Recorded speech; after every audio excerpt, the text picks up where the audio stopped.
I think it's important to lead by example, and it is important to try and understand what the concerns are of partners and professionals.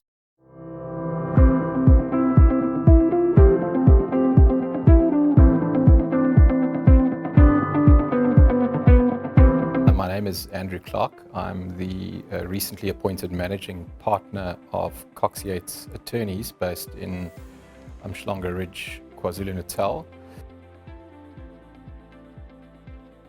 I am also the head of the Maritime and International Trade Law team within the firm.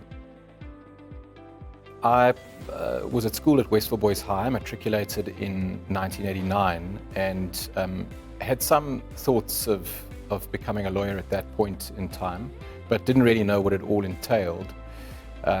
I decided, as many did in those days, to do a BCom degree and then see how things went. During the course of the BCom degree, did a number of law subjects and ended up then ultimately moving into law. So my degree was a BCom LLB, and then I commenced my articles in 1995 with a firm, Adams & Adams, which is a very well-known intellectual property firm. I ended up in a maritime team there and became a partner in 1999. In 2006, I joined Cox Yeats and was a partner of Cox Yeats, also doing maritime, predominantly and international trade law work, which I still do today. Maritime law, obviously being based in Durban, is quite an attractive field to be involved in. We have two of the busiest ports in South Africa along our coastline. It is obviously very commercial, very international, a lot of foreign clients, and I found a very interesting area of work generally. And so that became part of the passion. But then the international trade element was also involved, which is importers and exporters, buying and selling goods and everything that goes into that. So including carriage by sea, carriage by land, the transport industry generally, warehousing, and everything that goes along with it. The interest in insurance law arose out of maritime law because, of course, cargo that moves on ships or over land or by air is insured, as are the various parties involved in the contractual chain and the carriers. There's an element of insurance behind all of them. And so much of the work that I developed was from insurers themselves. And from that perspective, the insurance practice has grown into more broader areas of insurance law, not just marine insurance, which happens to be the oldest form of insurance there is. The real challenge, I think, as attorneys that we face today is with regard to technological advancement, meeting our clients' expectations and needs, which in effect now are on a 24/7 basis. So you're constantly available to your clients, whether it be on WhatsApp, email, or other forms of electronic communication.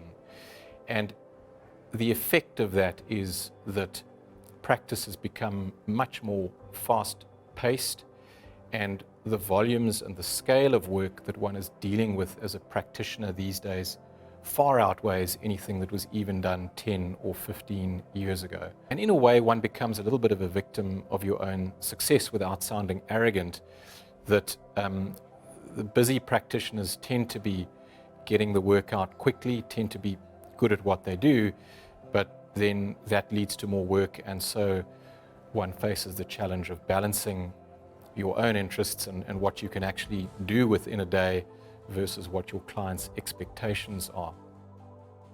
Success, I think, is a combination of factors. So undoubtedly one has to, particularly in this field, work very hard in order to achieve success. But one does need a level of work-life balance in order to attain longevity within the career and to avoid burnout. I think at the end of the day that I'm also a people person, and I feed on people around me within teams. And so part of my success has come from growing teams of lawyers around me. The skills that I find that are relevant to be a leader are that one needs to be able to communicate well with people. One needs to be a good listener and understand what people around you are saying. My preference is to lead in more of a light touch way. At the end of the day, I'm dealing with people around me who are all professionals, who are skilled at their craft, and who, quite frankly, don't require a great deal of human management. But at the same time, I think it's important to lead by example, and it is important to try and understand what the concerns are of partners and professionals. At some point in time, one needs, as a leader, to be able to make decisions, and sometimes those decisions may not be popular decisions, but they have to be made in the greater interests of the firm and the collective.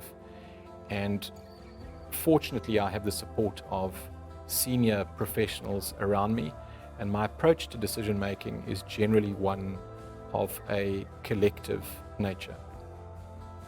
So I have future goals both in terms of my own practice and in terms of the firm. So starting with my own practice, as a team leader, I would like to, for my team to continue in the way that it's performing now over the coming years, and to grow and to become more dominant in the space that we're in. But then collectively for the firm, which is of course really the most important thing, is to continue to move Cox Yeats forward in a positive direction and ultimately to fulfill the goals and strategic plans that the partners of the firm have collectively agreed upon, so that over the coming years the firm continues to grow from strength to strength and continues to do what it's done for a number of years now, which is to punch above its weight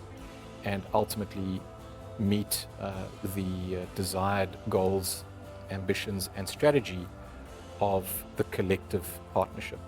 So I'm not necessarily inspired by any particular individual or individuals, apart of course from my family, from whom I draw a great amount of inspiration, as most people do. But I'm in particular in awe of people who really struggle to overcome adversity and make it just through their daily lives on a daily basis. When I look at people who I regard as being successful, it's often about how they've reacted to failure, reacted to adversity, and overcome that, even if it's just in, as I say, in their daily lives, in getting to and from a work environment, in feeding their family. To me, there's a lot of inspiration around us, and it does actually at a level humble one and bring one down to earth. So my advice to young professionals would depend on the stage of the career path that they are in. If, for example, at university, what I would strongly recommend to law graduates is to get some practical training. So take the time out to go and do VAC work at a law firm and experience what it is practically like to be within a law firm working environment.